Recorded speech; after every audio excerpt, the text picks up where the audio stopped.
guys, it's Rebecca. So today I'm going to be doing my June TBR video. I can't believe it has come to this already. That is what we're going to be filming with my TBR jar. We're going to pick out some prompts. We're going to pick out 5 today. So let's see what books we get. Let's just get on to the video and start picking out some prompts.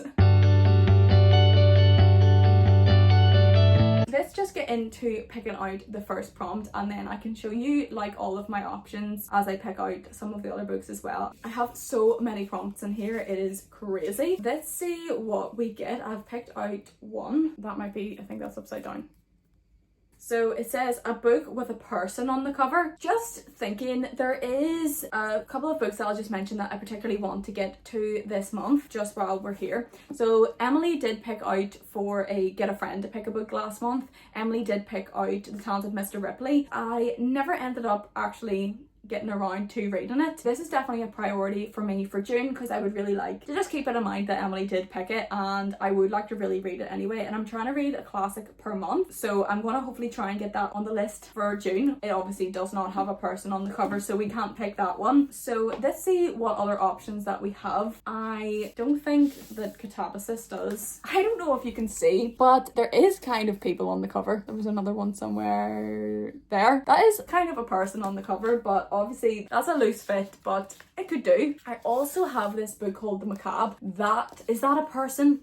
I mean, could you call that a person? I don't know. A really creepy person, and it is in a painting, so I feel like that could count. Let's see if this, I don't think that this does have, no, that has nothing on it. Let's see, that Uncharmed definitely has a person on the cover. It's such a cute cover. I haven't actually read the first one, but I don't think that you have to read either of them in order. Oh my god, I love the look of this book so much. Definitely a person on the cover, as you can see. So that's definitely a really good choice. So I'm going to set that one aside because that's definitely a good choice. I'm not going to read those two because I have a plan for those two, so I want to keep those separate. Then we have Venetian Vespers. There is no person on that. Can't really choose that one. I think there's people on this. Definitely people on the cover of The Butcher's Hook, so that's also a good option, so I'll just set that one aside. Addie LaRue I've wanted to read, but there's no person on the cover. I think I do have a few options, so I'm not gonna pick any that I'm not really feeling like. Legends and Lattes doesn't. Victorian Psycho has a person on the cover. I actually got this whenever I visited Emily. I got this in Waterstones and I still haven't got around to it, and that was last year. That would be a really good one, and it is short. It obviously isn't much of a summer read, so I'm not sure about that one. I just thought of something. That is a person on the cover. That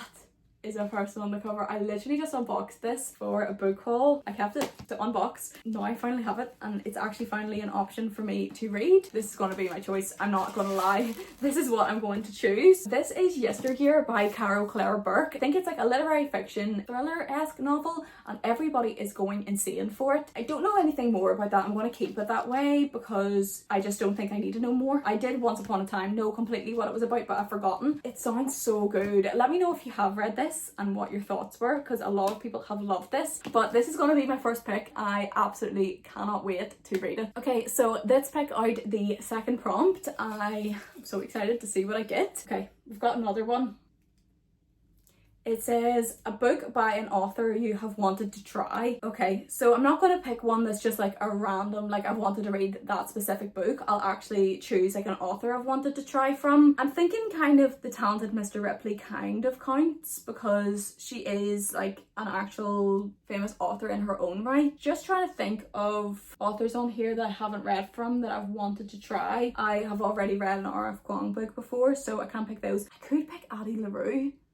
It's been on my TBR for so long. Okay, I don't know where I was in that. I just kind of got like a bit distracted. Let me see. So an author that I've wanted to try from. I'm thinking I could go for one just right at the top. I've got like a little finger puppet in here. This one I have had for literally so long now. I got this literally whenever it first came out, and I've never read a V.E. Schwab book before. So this would be like a really good one for me to choose, I think. You know what? Let's go for it. Can't really remember that much much else about it. I always kind of wanted to read this at Halloween time, and then I never ended up doing it, and then I kept pushing it on and on and on. It's such a pretty copy as well. I just never ended up reading it, so I'll read out what it's about because I actually can't remember. I'm actually really excited to just choose this. That was an easy pick. Let's see what it says. So it says, France 1714. A desperate woman makes a desperate deal in the dark, a bargain to live forever but be remembered by none. So begins the invisible life of Addie LaRue, shadow muse to artists throughout history, forgotten friend, confidant and lover,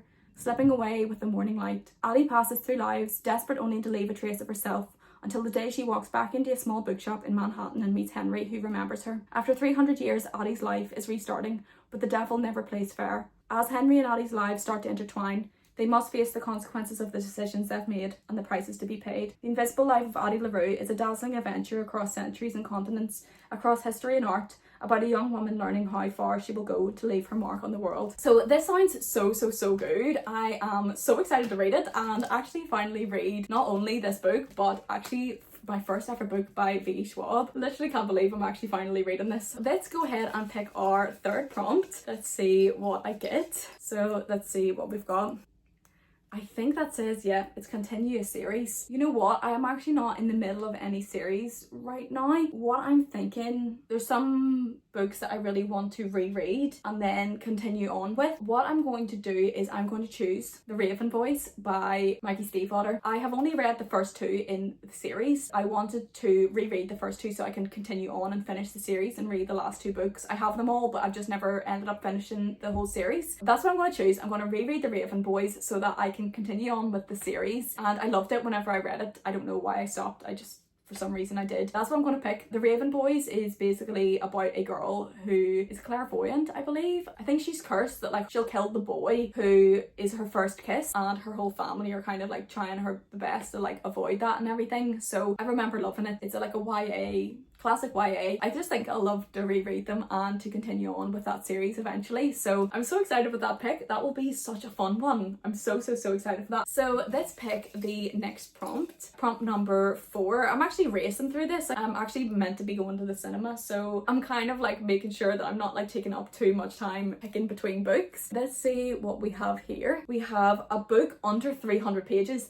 That's good. Those ones that I've already picked are not under 300 pages. So let's see what we have. We haven't got a classic on this month's list yet, so that could be potentially a good idea. It is June, so I'm thinking maybe it would be nice to have a romance on because I don't have that. I just went and got this because I just hauled this, so I had it on the other side of the room. It wasn't on the cart yet, so I thought I would check People We Meet on Vacation. No, it doesn't fit, so not that one. I'm trying to think of like what vibe we have. We have a literary fiction, we have a YA, and we have a kind of like a darker magical realism kind of thing. I'm trying to look for something fun. How many pages is In Jamaica Inn by Daphne du Maurier? 302 pages. No, that doesn't work. Let's check The Talented Mr. Ripley. I don't think this is under 200 pages. Oh, under 300? No, it's not under 300. It's just over 300. I'm looking all around my cart. There is definitely a couple of classics that I could choose. I might actually just check Victorian Psycho because I think that this is one of the ones I'd be more excited to read. This is only 192 pages, so I think I'll just choose this. This is Victorian Psycho by Virginia Vido, I believe. I'll read out the description. It says, England 1800s.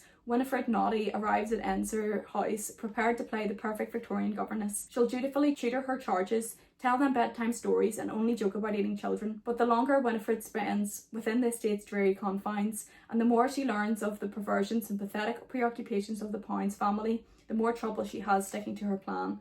Whether creeping across the moonlit lawns in her undergarments or gently tormenting the house staff, Winifred struggles at every turn to stifle the horrid compulsions of her past. That is, until her chillingly dark imagination breaks the feeble boundary of reality one Christmas morning. I just realised this is like a Christmas book, so I'm kind of wondering if I should actually change my choice. I'm going to check. Forget how you pronounce it. Silas Marner.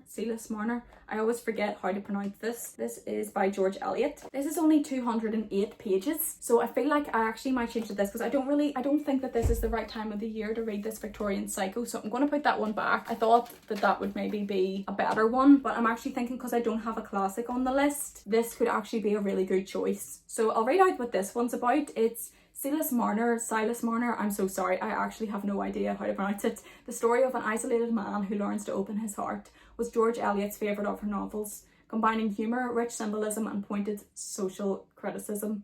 Wrongly accused of theft and exiled from a religious community many years before, the embittered weaver, Silas Marner, lives alone in Ravello, living only for his precious hoard of gold. But when his money is stolen and an orphan child, Eppie, finds her way into his house, Silas is given the chance to transform his life. That sounds so good. That actually sounds so cute. Okay, I'm actually so excited to read this one now. I feel like that is actually like a really good pick in the end. So this is the one that I'm going to choose, and that will cover my classic of the month as well, just to give me something extra to read. And although it is a classic, it will take me longer to read it, even though it is shorter. I've had that one for a while, so that'll be really good to read that one. Let's pick another one. This is our 5th and final prompt. So we've got one here. Let's see what it says. Oh, I just think I know what it says. Written before the 1800s. Written before 1800? I don't know what to go for this one. I actually might go and get a Jane Austen book, because that might be a good option, or I'm thinking maybe a William Wycherley play. No, what I will do is I'm just going to have a quick look at my book choices, and I'm going to go and get some kind of Jane Austen, because I think that they would have been written prior to 1800. So 2 seconds, I will be back. So I just went to have a look at the Jane Austen books, and they were not written prior to 1800. I just remembered that is always something that I get mixed up. I would have like a better look if I wasn't like trying to leave to go to the cinema. Ooh, let me check. Got the Scarlet Letter. I don't know when this was written. Scarlet Letter was 1850. See, I have a lot of like Victorian literature, but not a lot of books prior to that. I'm not sure what to do. So I think my only real option is to read a play. We will go for The Country Wife by William Wycherley. We'll read a play. I feel like that counts, and that should be a bit shorter, but we'll see what happens anyway. I'm quite intrigued.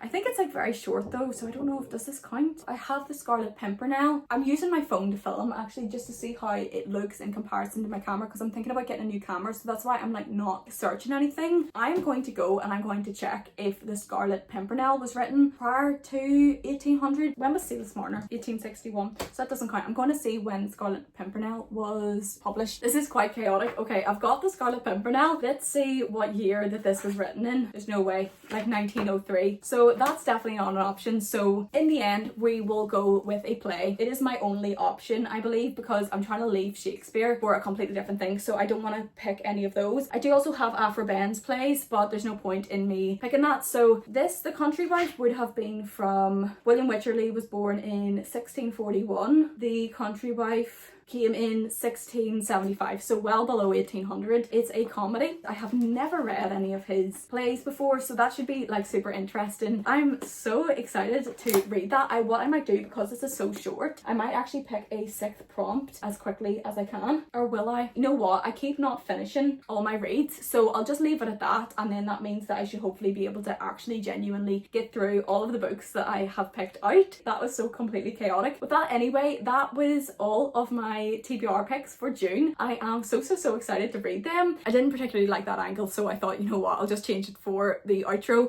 So that was it for this video. If you did enjoy this TBR video, then please like and subscribe, because I really appreciate it. It would be so nice to have you stick around. I do these every month. I do some vlogs, and I also do haul videos and everything, and recent reads. So if you did enjoy this video, like I said, please like and subscribe. Please let me know if you have read any of these books before, or if you liked them, or if you didn't like them, or what is on your TBR for June. I would love to hear from you in the comments. I'm sorry that this was so chaotic. Thank you so much for watching, and I will see you in the next one.